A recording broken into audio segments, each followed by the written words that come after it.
Hello everyone, hello, hope you're doing well. Happy greetings to you wherever you are. So we have this video today and I'm going to show you I just made a very strong, I didn't intend it, but I made a super strong Colombian coffee with the traditional coffee maker.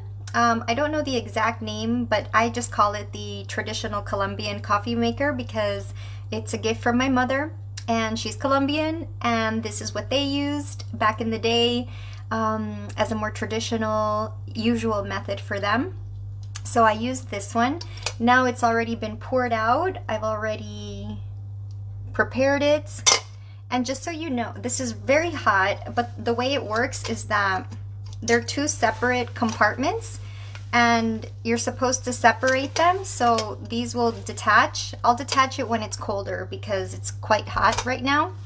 And yeah, we made a cup of strong decaf coffee and I use these Colombian ground coffee beans. Juan Valdez. It's a another tradition Colombian brand. I had ordered it in New York when I was home for my extended holiday, and it says that the tasting notes are sweet plum, raisin. So that's what is supposed to be the sweet profile or the flavor profile of this one. And I combined it with a small capsule of a Starbucks decaf, I guess you would call it espresso, but I don't use it because I want that kick. It has a nice strong flavor to it, so I use the Starbucks capsules, which have already been finished. And so yeah, so this is my cup right here, and I mixed it with a little bit of Karak tea, which if you're in the UAE, you will know what Karak tea is. And it's basically, they have a tea mixture. They say it's some spices like cardamom and I think cinnamon and some other spices, but it's quite nice. They do put they put some sugar and they use milk. I just try these days to be as flexible as possible with what I'm consuming, but I don't go overboard either. So Karak tea is one of those things that I know has some ingredients, chemicals, preservatives or emulsifiers, and I know that they use evaporated milk to prepare it for the mass consumption. Like if you go to the shops, it's these little places like holes in the wall, and they have them in the small cup. I'll show you actually the cup of the Karak tea. This is the one, and it contains about 6 ounces, so it's a modest amount. I don't go beyond that, and I usually sip maybe on half of this because I didn't want to do too much. And so yeah, it just depends. So it does have traditional milk and it's not vegan, but I'm also not strictly a hardcore militant vegan, but I just wanted to share with you that we have prepared this decaf cup. It came out quite strong, so I didn't add any sugar, other sugar. So that is that. And I also wanted to discuss a little bit about regret and feeling regret over a decision you made. And maybe in your life you've made decisions that you felt like you were against the wall, or you just had to decide quickly, or you just feel that looking back in retrospect, you perhaps didn't make the ideal decision, or you could have even made a mistake, depending as a consequence of what your course of action was. And it does feel very regretful for us on the inside when that happens, lamenting that I should have done this or I could have done that. There's no quick fix or quick answer because you're going to feel your emotions and you're going to think your thoughts. And I would just highlight that, remind yourself that what you're feeling is coming as a result of a thought that you had. So for instance, if like if I confirm an apartment that I'm going to be renting, like a new apartment, And then after signing it, you know, I wasn't 100% about it, but my choices were just what they were. And so I just went with the option that was the most seemingly desirable, but it wasn't like 100%. I wasn't over the moon thrilled about it. And I'm also against the sort of timeline to have made that decision. So, you know, it's triggered, usually your feeling of regret is, you know, darn, I wanted this, or I should have done that. And that's the thought, right? Like I should have taken that place, or I should have accepted that job, or I should have taken that road. That road would have taken me faster to my destination. And the fact of the situation is that you didn't, and you had information, you had certain information at that point in time, and you were managing your own emotions, your own feelings, and you did the best you could. You decided with the information you had available at hand, and you may not have had as much support or wise advice or someone else at your side that was trustworthy, that kind of could have given you some extra pointers or insights to help you make a better decision. For whatever reason, if you want to say it's destiny or you want to say it's fate, perhaps, at the end of the day, when we can't explain things, we either say life is just not fair, or that's just how life is, or this is the reality, you just accept it and move on, or this is your destiny, this is your fate, this is the best that is supposed to happen, this is how it's supposed to be. It happened because it was supposed to happen, because it has to be this way, because this is the way God intends it. And it happens, and these kinds of situations where we feel regret, it could be, for instance, like, you know, if you're in the UAE and then you leave the country, you decide, okay, I've had enough of being here. I'm done with living in this country. I've been here long enough, seen enough, been there and done that. I'm going to go back to my home country, or I'm going to a new country for a new job, a new experience and exposure and expansion. And then when you do that, then after a while, after the honeymoon phase wears off, then you may feel remorse or regret, and it sets in. And then that's when you have the thoughts and ruminations over the past, like, oh man, it was actually very nice there. The weather was phenomenal overall. It wasn't like ideal all year round, but you know, it's a great place with a lot of convenience and comforts. These are just examples I'm highlighting because they've run through my mind when I went back to the US. Now I came back to Dubai 3 years ago.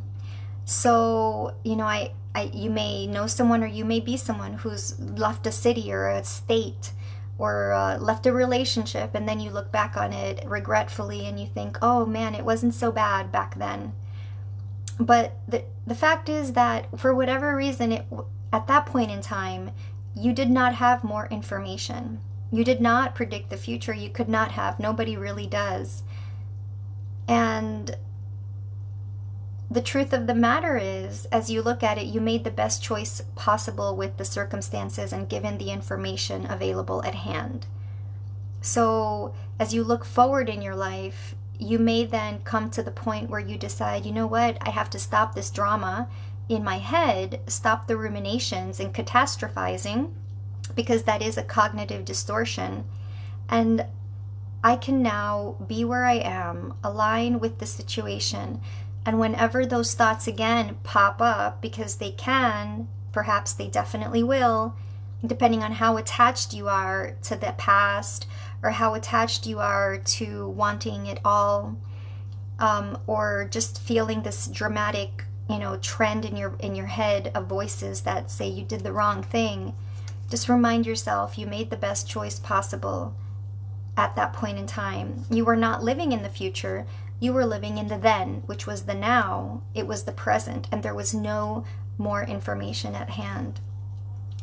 You followed your instinct, you followed your intuition, and now you can decide to move forward. It's a choice. You either accept it, make peace with it, and then make the best of it, and move forward, perhaps even more happily than ever before, or you continue to wallow in regret, or you find a new path, you look for a solution to change in your given circumstance if where you are now is no longer acceptable.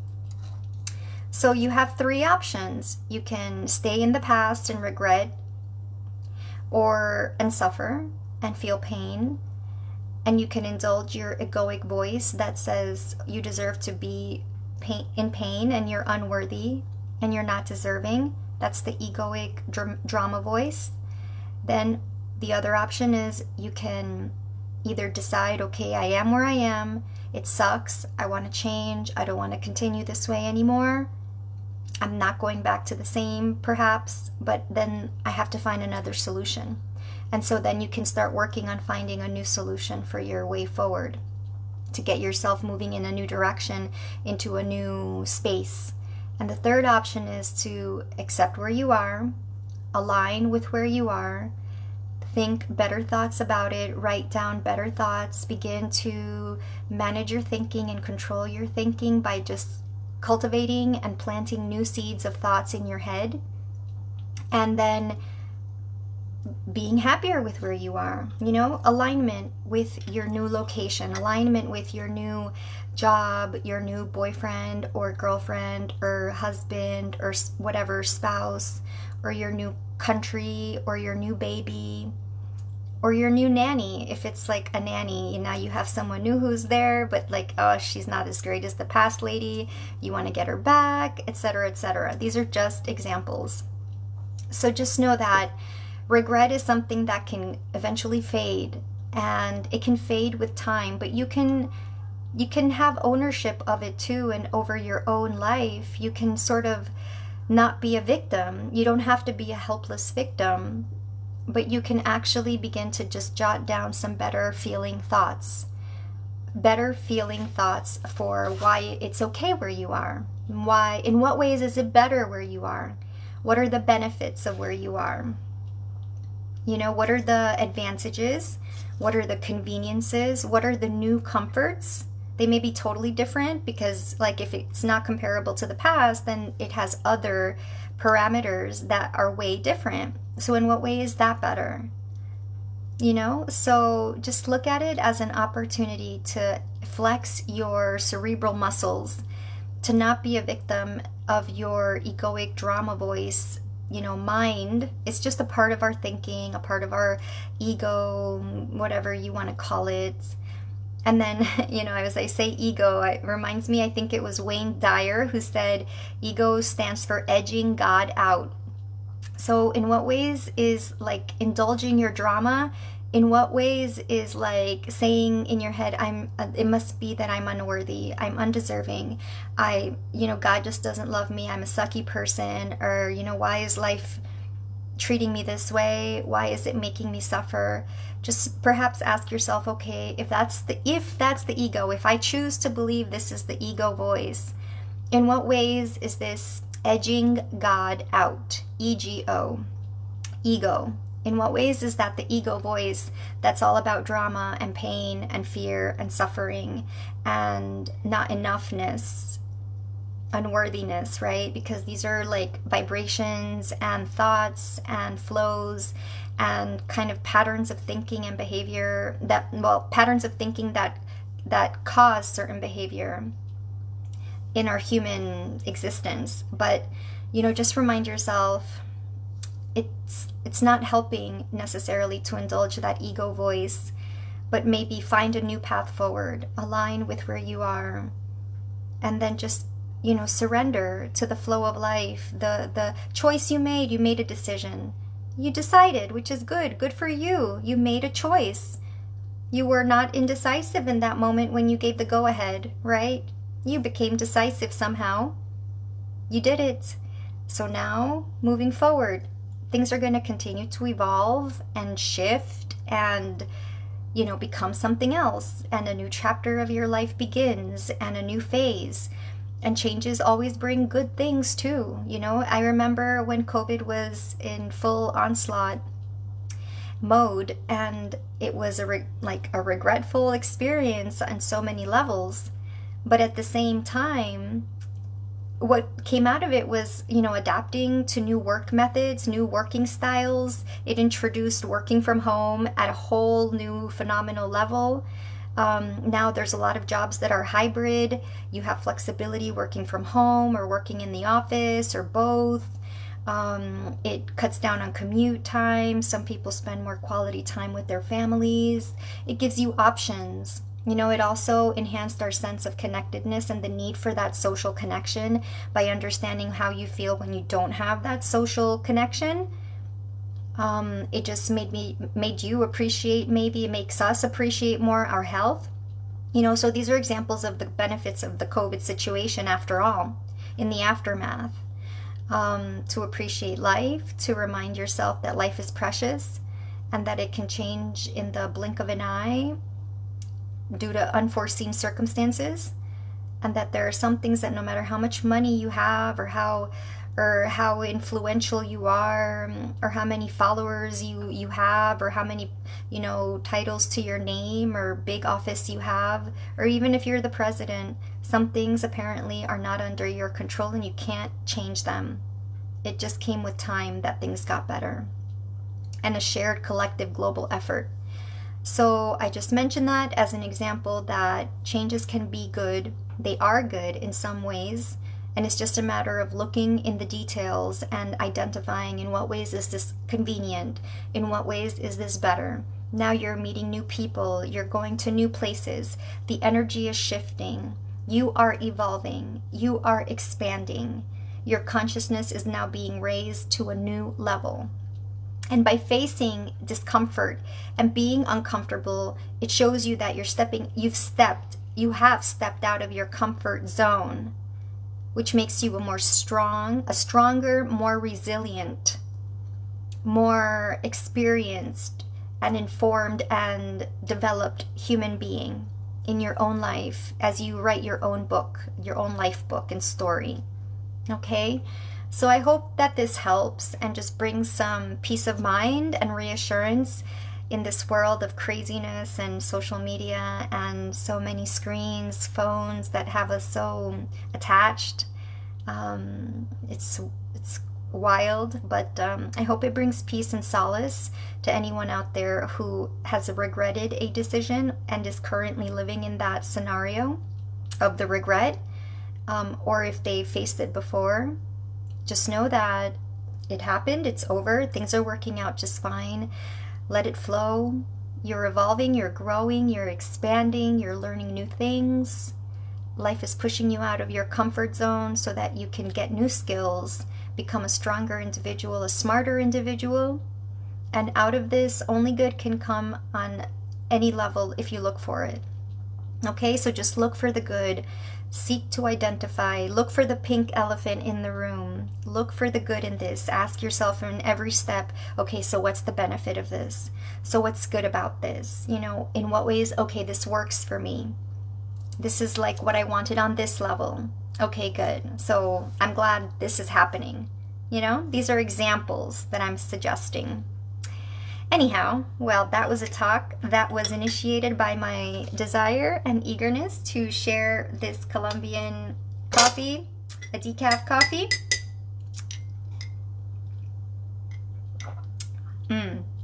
Just quite strong. It's bitter because I didn't add any sugar except like maybe 2 ounces or so of Karak tea, which is already sweet. And then I have a tea also. This is moringa tea and belly comfort. There's a nice tea that has peppermint in it from Traditional Medicinals. Very nice, no added chemicals, totally nice and clean, and has a great blend of herbs. I highly recommend it, belly comfort, and it's really nice. And it says it promotes healthy digestion. So it's very soothing for your stomach. That's it for now, friends. Let's let go of regret, hopefully, more and more, minute by minute, breath by breath. Just letting it go. I hope that through this video it reaches millions of people who can release their regret and sorrow and remorse, lamentation over what did happen and what did not happen, and what you did decide and did not decide. And that you may let that go, you know, centimeter by centimeter, or inch by inch, or completely, sooner than you know it. And that you find and feel some more comfort and peace in your thinking. Okay? So that's it for now. Thanks for tuning in. I'm Jen for Peace from Personal Power Wellness Coaching. I hope this uplifts, inspires, and reaches the best corners of your heart and mind, and that it brightens up and illuminates your thinking. Have a great day. See you soon. Bye for now.